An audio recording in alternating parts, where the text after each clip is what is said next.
Mahadev, almighty Mahadev में मैं आपका स्वागत करता हूं भाई।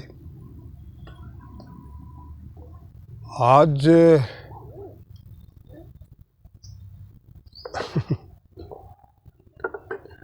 लोग कहते हैं कि मुझे तुम पे बहुत विश्वास है और मैं भगवान पे बहुत विश्वास करता हूं। मुझे उन पे हंसी आती है। आप बोलोगे हंसी क्यों आती है? विश्वास करता है तो करता है। विश्वास करने में और कहने में बहुत बड़ा अंतर है भाई। कहते तो सारे हैं विश्वास करते हैं, पर करते कितना है ये बड़ी विचित्र बात है। क्योंकि मैंने देखा है कि करते बहुत कम है।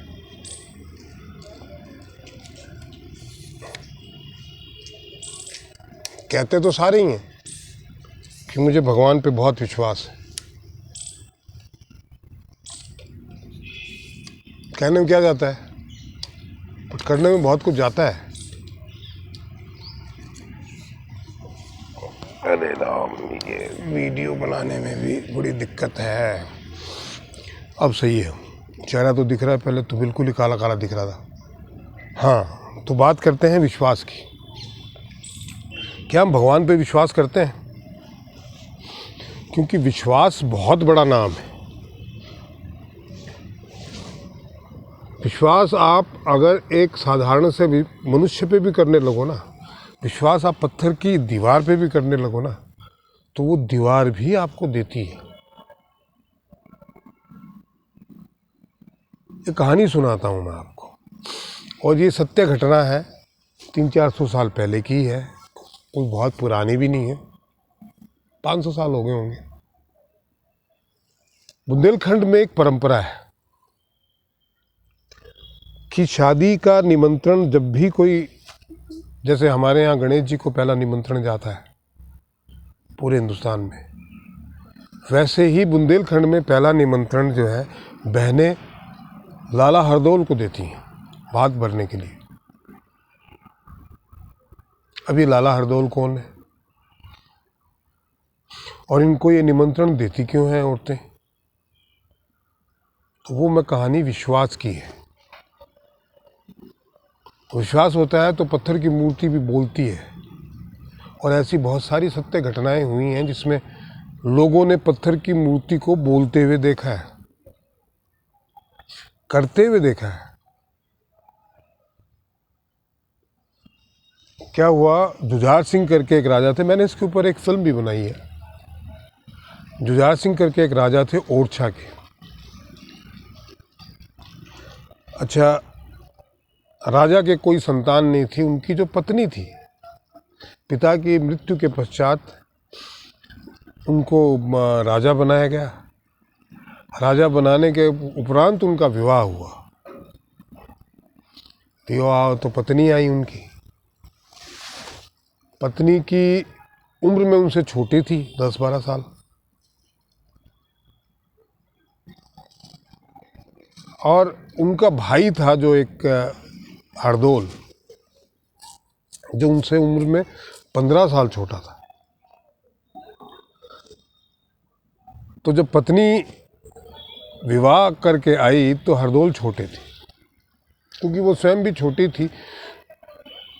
तो जुझार सिंह ने उनसे कहा कि ये तुम्हारा बच्चा ही है, ये हमारा बेटा ही है, तो इसको पुत्र मान के ही आप जो है इसको अडॉप्ट करना। बात उनकी पत्नी के समझ में आ गई, रानी की समझ में आ गई, और उन्होंने लाला हरदौल को अपने पुत्र सम्मति समझा, बेटे की तरह ही पाला। उसका नतीजा ये हुआ कि उनके स्वयं के कोई पुत्र नहीं हुआ। तो जब स्वयं के कोई पुत्र नहीं हुआ तो और रुझान जो है और ममता जो है उस हरदौल में उमड़ के आने लगी। और हरदौल धीरे धीरे जो है माँ का आसानी, क्योंकि माँ थी नहीं, वही माँ थी, तो माँ का सानिध्य पा के और हरदौल बड़े होने लगे। अच्छा, वो भी उन्हें माँ ही मानते थे। मानते क्या थे, वो माँ ही थी उनकी, और वो उनका पुत्र ही था। दुनिया बड़ी विचित्र होती है। एक नाई ने उनके कान भर दिए कि साहब हरदौल अब भी बड़े हो गए, वो युद्ध में जाने लग गए हैं और राजकाज संभालने लग गए हैं और युवावस्था में पहुंच गए हैं, और रानी की और उनकी उम्र में 3-4 साल का ही फ़र्क है, कोई ज़्यादा फ़र्क है नहीं।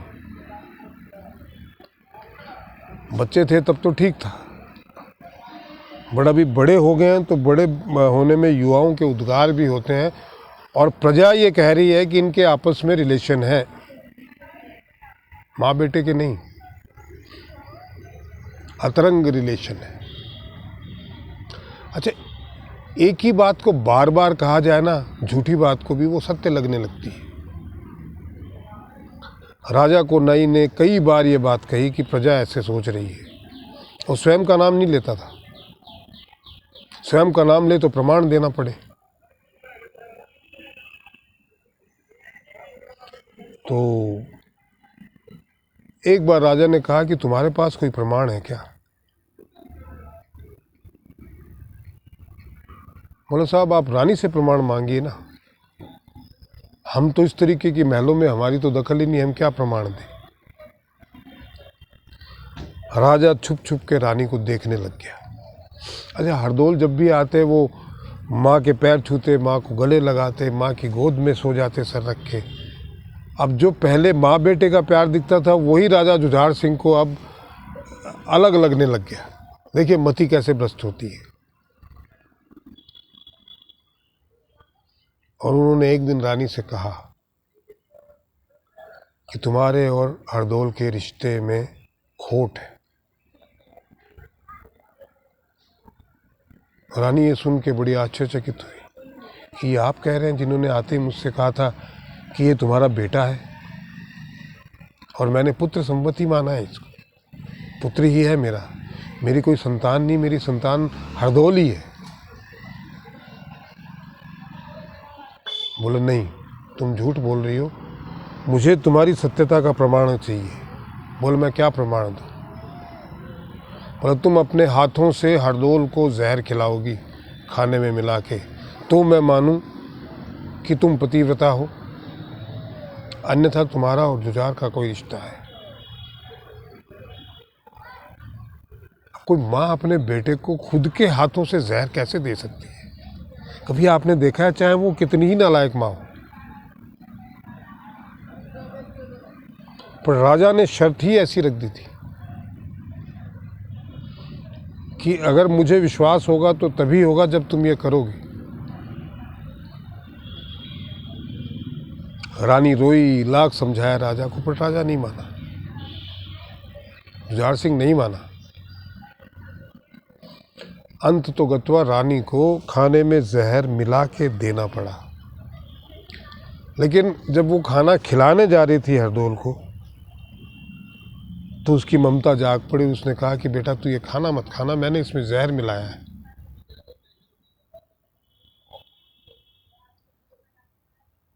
तो उसने पूछा क्यों माँ?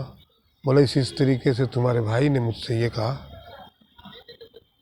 तब हरदौल ने कहा कि मेरी माँ की के पतिव्रता होने का प्रमाण अगर मेरी मृत्यु के साथ जाता है तो इससे बड़ा मेरा कोई सौभाग्य नहीं है। अगर मैं मना कर दूंगा माँ, तो मुझसे स्वार्थी कोई बच्चा नहीं है। सिर्फ माँ का ही धर्म नहीं होता, बेटे के भी धर्म तो होते हैं ना। तो मैं अपनी माँ के की पतिव्रता को प्रमाणित करने के लिए स्वयं को शहीद कर लूँ, इससे ज़्यादा खुशी की बात मेरे लिए क्या है? शरीर तो आना जाना है, पर मेरी आत्मा प्रसन्न होकर जाएगी। और जुझार ने हरदौल ने वो खाना खाया, और वो जहर इतना तीखा था, इतना तीव्र था कि उसकी हाथों हाथ मृत्यु हो गई। राजा को प्रमाण तो मिल गया, लेकिन ये बातें छुपी नहीं रहती। पूरे राज्य में ये बातें फैल गई कि जुझार सिंह ने ये दुष्कर्म किया है। रानी तो कई दिनों तक मूर्छित रही सुनते हैं। उन्होंने जीवन में पूरा राजपाट त्याग के संन्यास धारण कर लिया। अपनी मृत्यु का प्रायश्चित करने लगी।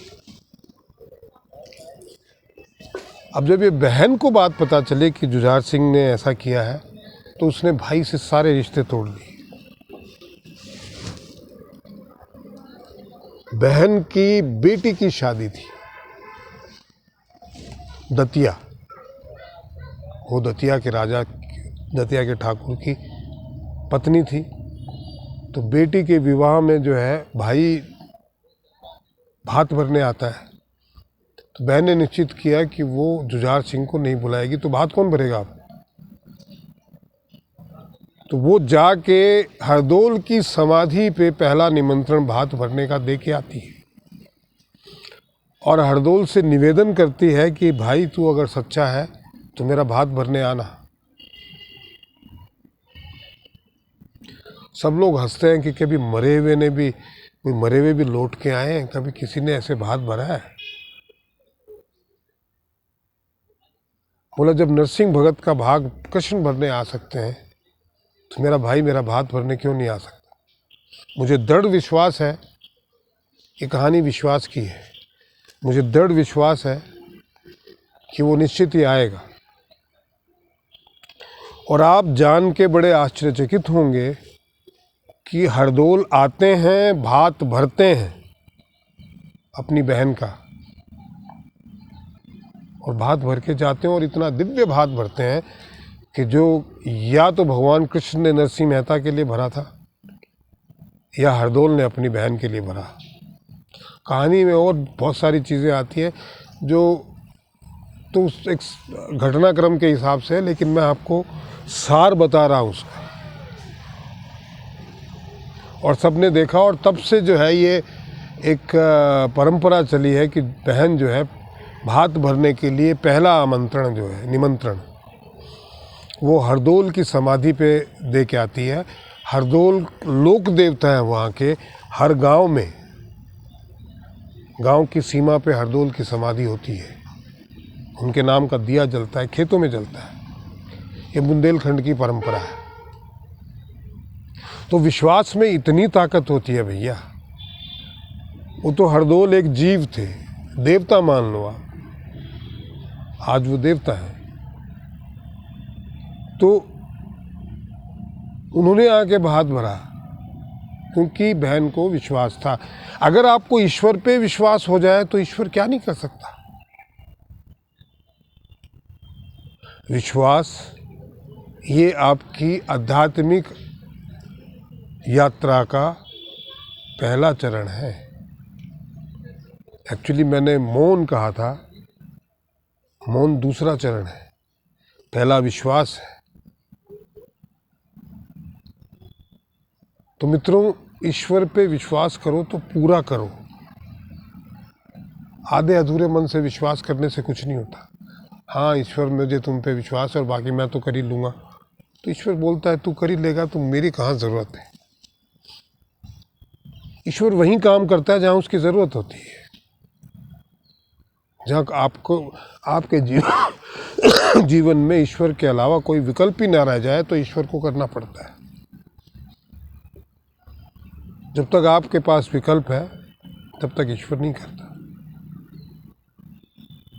तो मेरा आपसे निवेदन है कि आप ईश्वर पे पूर्ण विश्वास करें और फिर उसका मज़ा देखें। आप ना हो तो अभी तक तो मैं ज़िंदा हूँ, मेरे नंबर हैं आपके पास, पर विश्वास खरा होना चाहिए, पूरा होना चाहिए कि वो करेगा,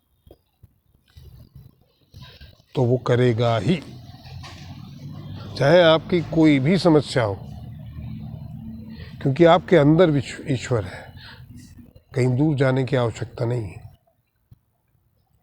तो दोस्तों, आज के वीडियो में इतना ही। आशा है आपको अच्छा लगा होगा। प्लीज़ सब्सक्राइब करें, शेयर करें और लोगों को जोड़ें इस आध्यात्मिक यात्रा पे। हमारे जितने साथी होंगे, सामूहिक हम हरी चर्चा करेंगे, उतना ही आनंद आएगा। कंट्रीब्यूट करें इस चैनल को। महादेव।